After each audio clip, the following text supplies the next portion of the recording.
In the second of his weeks with the Philharmonic in the 11-12 season, Daniel Harding conducts a program with a romantic first half combining music by Schumann and Tchaikovsky, the wonderfully evocative Manfred Overture based on the writing of Lord Byron, and the Tchaikovsky Violin Concerto, which is a perennial favorite with audiences, I think, just tuneful, lush, melodic, beautiful piece of music.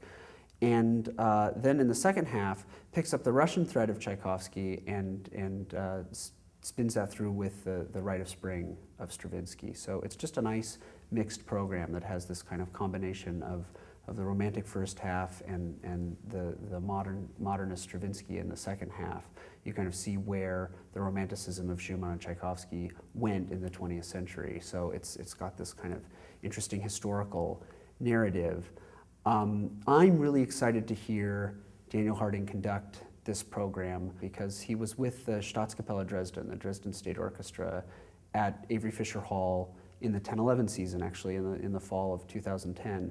And it was some of the most thrilling music making that I'd experienced by one of the orchestras. There's so many orchestras that come to New York, and by one of these visiting orchestras. It was just two tremendous concerts, and he conducted Beethoven and Brahms, so the idea of hearing him conduct the Schumann Overture and then Tchaikovsky and Rite of Spring. Rite of Spring is such a showpiece for the orchestra and showpiece for a conductor.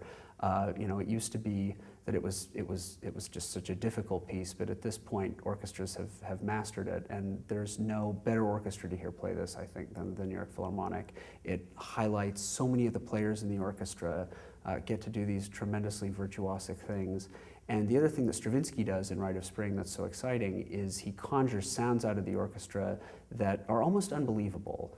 It's quite an experience to sit and actually look at the orchestra while they're playing the piece, because you hear something that sounds maybe like a bassoon, and it's coming from a combination of bass clarinet and French horn. And so he does all of these little tricks, but I don't mean that in the demeaning sense. I mean tricks in the sort of magical, like, you hear it and say, wow, that's fascinating that could be done. And you hear in the piece and see in the piece with these combinations and with the virtuosity, the demands made of the players, literally Stravinsky pushing the boundaries of what's possible in music. And so you have these three composers, Schumann, the great kind of early 19th century romantic, Tchaikovsky, the great late 19th century romantic, and Stravinsky then breaking all the barriers and reinventing music in a sense in this piece, Rite of Spring.